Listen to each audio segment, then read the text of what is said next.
Shalom. I want to give all praises, honor, and glory to Yahweh, Bahashem, Yahushai, Bahashem, Rachakodash. I want to give double honors to the apostles and elders of Great Millstone, because those are the men who I learned the truth from through the spirit and power of Yahweh, Bahashem, Yahushai. Yahweh is the true name of the God of Israel. Yahushai is who the world ignorantly calls Jesus Christ, but his one and only true name is Yahushai. And pretty much I want to do this, I guess you could call it a response video. It was a title I had seen. I don't remember who exactly, did the video, but pretty much it was something to the effect of beheading. All right. I was able to like catch the title like a day or two ago, and pretty much that's what I've been meditating on, because see, the thing about being in the truth is that you have to be fully assured and fully persuaded, that one day you may get put to death. So this is the reality of the scriptures, all right? That we have to make our bodies a living sacrifice to prove our faith unto the very end, unto Yahweh and Yahushua, all right? But that's not going to be the end of our story. Why? Because we'll be one of the first ones resurrected, aka one of the first ones to step into that new covenant. All right, which involves our bodies being changed and the law, statutes, and commandments being put in our inward parts. So I went on Google and I typed in, how did the 12 apostles die? All right, now these are good things to read, going back to what? Romans 15:4. The things written aforetime is written for our learning. So when you see the apostles, the 12 disciples that was with Yahweh, they was all persecuted, and majority of them had brutal deaths. All right, so let's read this AI overview. It says the New Testament records that Judas Iscariot, which he got replaced by Matthias, so they shouldn't have him in there, but it says Judas Iscariot committed suicide, yeah, because he betrayed the Lord for some shekels of silver. It says, and James, son of Zebedee, was beheaded by Herod. All right, so imagine that. You had one of the 12, he was beheaded, you know. Same thing is going to happen to us in this lifetime. By the way of guillotine or however they do it, the scriptures is specific when it says beheading concerning those that reject the mark of the beast, which you're supposed to do that. Or else you're going to get the judgment written in Revelation, the 14th chapter, verses 9 through 11. All right. It says the deaths of the other 11 apostles are known through early Christian tradition, in which when you read Acts the 6th and the 11th chapter, the original Christians were Jews that followed the Messiah. So back 2,000 plus years ago, the word Christian was like a derogatory term, because you had some Jews or you had some Israelites that looked at worshiping Yahweh and reverencing him as a form of idolatry. All right. It says Christian tradition and historians, not the Bible, and include martyr deaths by crucifixion, spearing, stoning, being sawn in half, or beheading, with the exception of John, who is believed to have died of natural causes in old age. All right. And remember, John, John the Revelator, he got sent to the island of Patmos because ultimately he didn't want to worship Domitian as a god when you go into the secular history. All right. So there you go, man. Let's read some of this. It said James, son of Zebedee, executed by Herod about 44 AD. It says the apostles whose deaths are known through tradition and historical accounts. It says Peter martyred by being crucified upside down, right? At Rome, Andrew, which was his brother, crucified on X-shaped cross in Greece. It says Philip may have been stoned to death or martyred in Hierapolis. It says Bartholomew, aka Nathaniel, flayed alive. Now imagine that. When you're being flayed, that means your skin is being ripped off your body. That's absolute pain. It says, or beheaded for his work in Armenia. Yeah, when you go into the research of that, I believe the dude more than likely had to be an Israelite who he was trying to convert, because he started to believe in, the gospel that Bartholomew, aka Nathaniel, was teaching him. When you go on Wikipedia, all right, he could have been, who knows? It says Thomas. It says stabbed to death with a spear in India. It says Matthew beheaded or possibly died from a sword wound in Ethiopia. It says James, son of Eliphaz, James the Less, aka yep. It says thrown from the temple and stoned to death. It says Simon, sawn in half for his missionary work. It says Jude, shot with arrows for refusing to deny his faith. Matthias, Judas' replacement, stoned and then beheaded. So imagine that, man. They had brutal deaths just to preach this word unto the very end. It says John, the only apostle believed to have died of natural causes, an old man possibly after being miraculously delivered from being boiled in hot oil. You could just imagine the pain of that. All right. So, hey man, men of the Lord is back in his lifetime to receive that reward. All right. Men of the Lord had brutal deaths. Just because a dude had a brutal death, that don't necessarily mean that he's wicked. Going back to this, Psalms 116 and 5, right?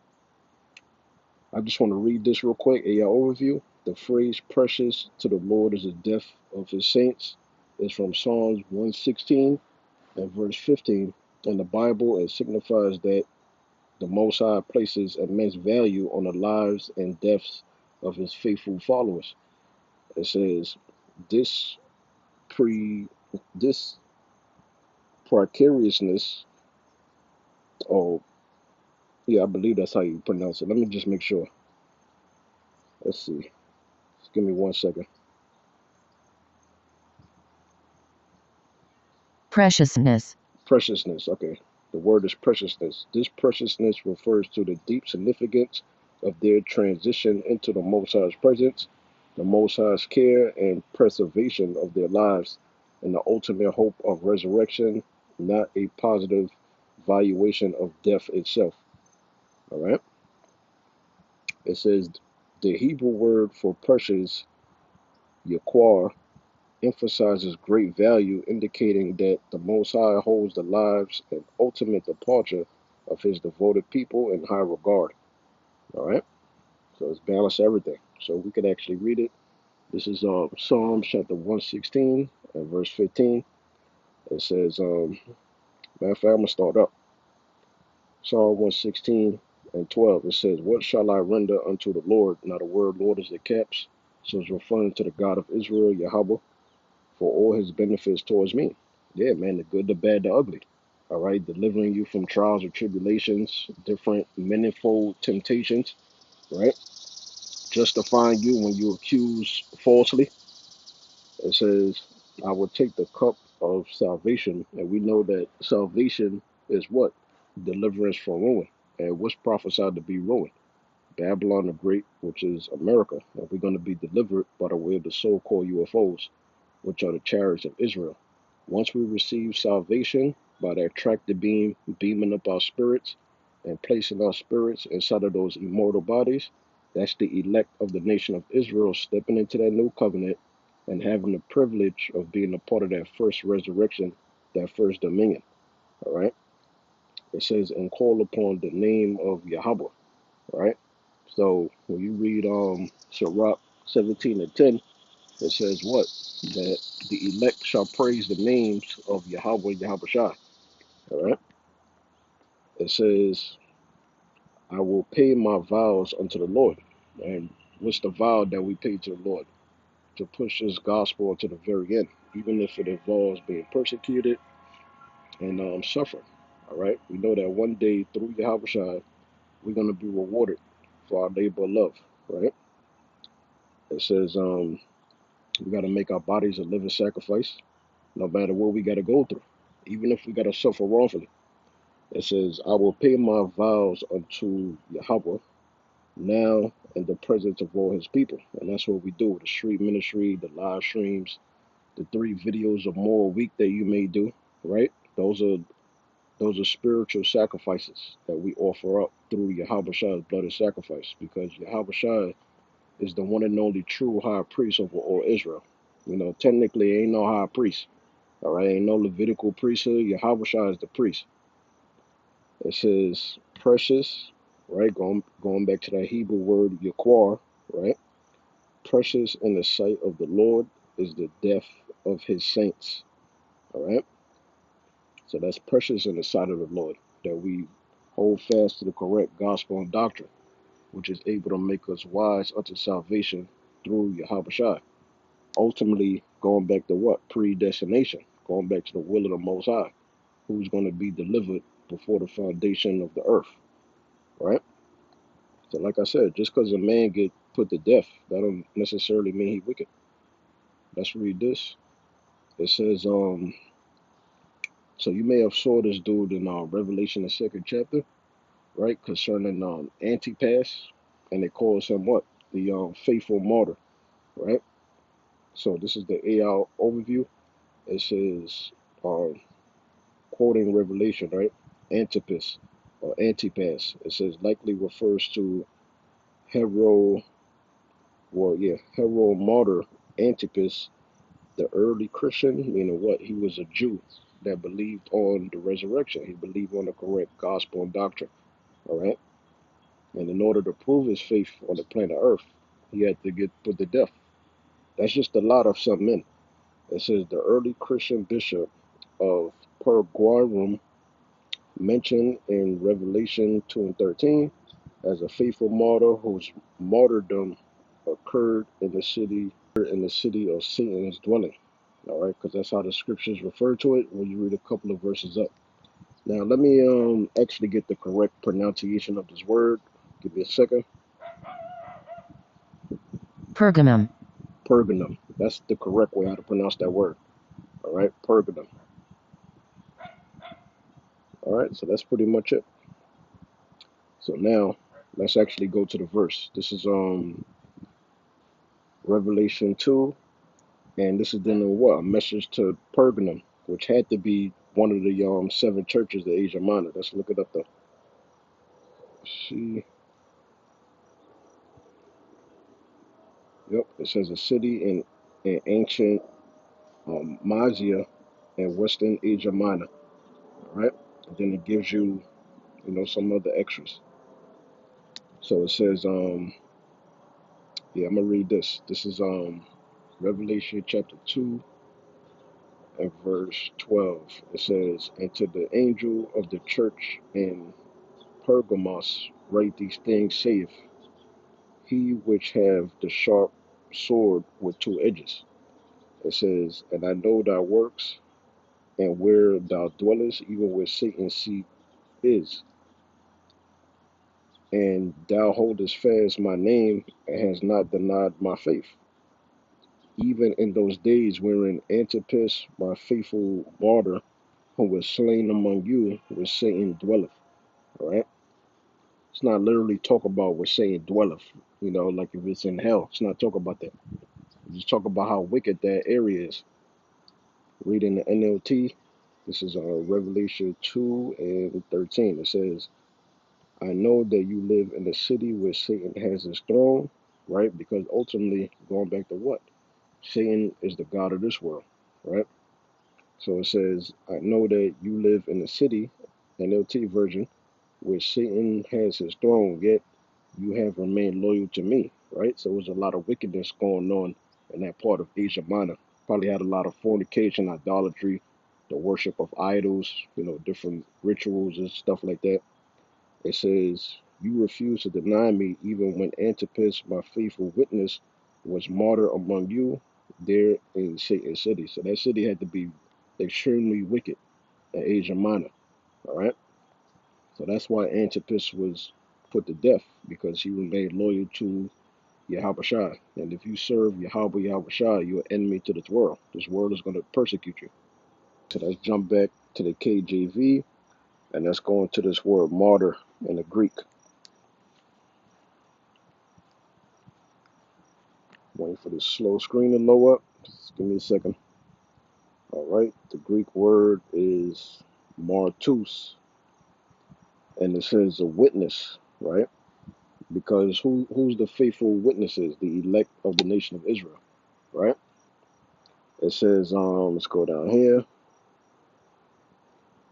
It says, in an ethical sense, those who, after his example, have proved the strength and genuineness of their faith in Hamashiach Yahushua by undergoing a violent death. So that's what martyrs got to go through, you know, having the testimony of Yahushua, which is the spirit of prophecy, having the gift of faith, that makes you an enemy of the world, all right? So you have particular prophets, different men of the Lord, they had to have violent deaths, all right?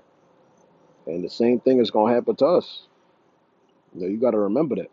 The truth ain't just about, you know, cotton candy and, you know, the sun is shining all the time. Nah, this is the reality, man. You say you believe, hey, the day is coming where we may have to lay our lives down. Ultimately through what? Predestination. All right? So let's get this. Sirach 1 to 13. Whoso feareth the Lord, it shall go well with him at the last. Exactly. Because the Lord is going to give you a strong mind not to fear death, because you know what's going to happen after life, after death. You know what's going to take place. Babylon the Great going to be destroyed. All right, that's you getting the victory over this man's image or his mark. You remain faithful unto the end, which is going to lead to what? You stepping into that new covenant, be one of the first ones. The scriptures say what? We read, I believe it's Revelation 20 and 5. The elect have the privilege of being a part of that first resurrection, aka that first dominion, which is us stepping into the new covenant. All right. So it says, and you're going to finally be rewarded for your labor of love. Everything you had to endure being in the truth, you're going to be rewarded for that. All right. You just got to believe. It says, and he shall find favor in the day of his death. And that's what we want. We want to find favor. We don't want to be a part of lake of fire. We don't want to go back into the world. The world has done off us. All right. So that's what you should want. You want the Most High to have mercy upon you through Yahushua blood and sacrifice, period. So Revelation 2 and verse 10, it says, fear none of those things which thou shalt suffer, which we're going to suffer persecution. We're going to be lied on. People's going to bring up false accusations against us, right? We're going to go through Jacob's trouble. You're going to have these false prophets team up and get the ministry blamed. These are the type of things we're going to have to deal with going down the line. We deal with it on like a somewhat small level now, but, you know, things is going to get worse and worse, all right? So you're not supposed to fear those things. It says, behold, the devil, which the word devil, ultimately it means slanderer, but can also mean deceiver, which both of those titles and characteristics belong to the Edomites, the so-called white man in Selah, all right? It says, shall cast some of you into prison. Happened back then, it's going to happen again right now, or even worse. It says that ye may be tried. What's being tried? The elect is being challenged to display their faith on the planet Earth, even if that involves death. It says, and ye shall have tribulation 10 days, a certain amount of days. It says, be thou faithful unto death. All right? So that's the thing. That's why I said that Antipas, he was a faithful martyr. All right? Dwelling in Satan's city. You know that city had to be wicked, right? So imagine Babylon the Great. That's way more wicked than the city he was in. So we got to remain faithful. The truth ain't about, you know, your carnal works. You know, how much of the Mosaic law you could keep. It's about faith. Can you endure to the end? It says, be thou faithful unto death, and I will give thee a crown of life. He that have an ear, let him hear what the Spirit saith unto the churches. He that overcometh shall not be hurt of the second death. So you remain faithful, you're not going to be hurt of the second death, which is what? Fire. All right, nuclear fire. I'm going to finish it off with this, because this is coming, man. This is coming. This is not no game. You got all these dudes teaching false doctrine. Oh, the mark of the beast is spiritual. It's this, it's that, it's Christian. You know, all this bullshit throughout the years. We're going to see how much of a servant you really are when this time period comes. when they make the RFID chip implant, which is the mark of the beast, mandatory throughout all countries through their centralized banking system. We're going to see how tough you really are. Because a lot of these men you see now, they weak now. So just imagine this time period, Revelation 20:4. And they weak in the sense of what? Being hirelings, all right? Selling out, being under the 501c3 charter, being a part of these secret societies, mixing in man-made religions and men traditions with the scriptures. This is what you have these false prophets doing, all right, that sold the Lord out. That's why they teach false doctrine. That's why they don't want to be rebuked and corrected. They look at it as, oh, y'all a bunch of haters. Y'all not getting nowhere, so y'all hating on us because we prosper. No, the scriptures say it's the ungodly that prosper in this world, all right? So we're going to see who's right and wrong when that time comes. But, you know, depending on the individual, it could be too late for you to realize that. Next thing you know, you burning up in that nuclear destruction. Revelation 24, and I saw thrones, right? The thrones, first and foremost, it goes to obviously Yahushua first, but the 12 disciples, going back to what? Matthew 19, verses 27 to 29. They're going to be sitting on the throne, judging the 12 tribes of Israel, but ultimately that refers to the elect men of the nation of Israel.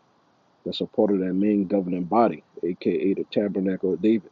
We're going to be sitting on thrones.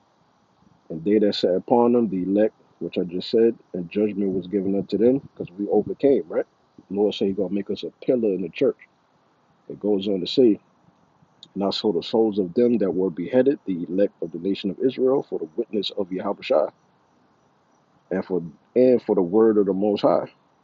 So part of spreading the gospel is that we're going to be persecuted. It says, and which had not worshipped the beast. The beast is NATO in the EU, right? Neither his image, his new world order, his AI technology, his pseudoscience, right?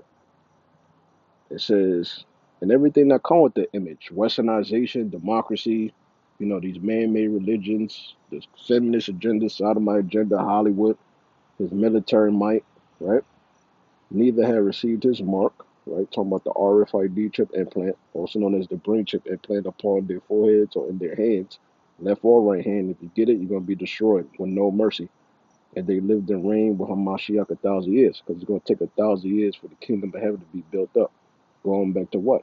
All the slavery scriptures of the heathen nations serving Israel in the kingdom. All right? So that's pretty much it. And I just want to do this quick lesson. Lord willing, was edified. Shalom.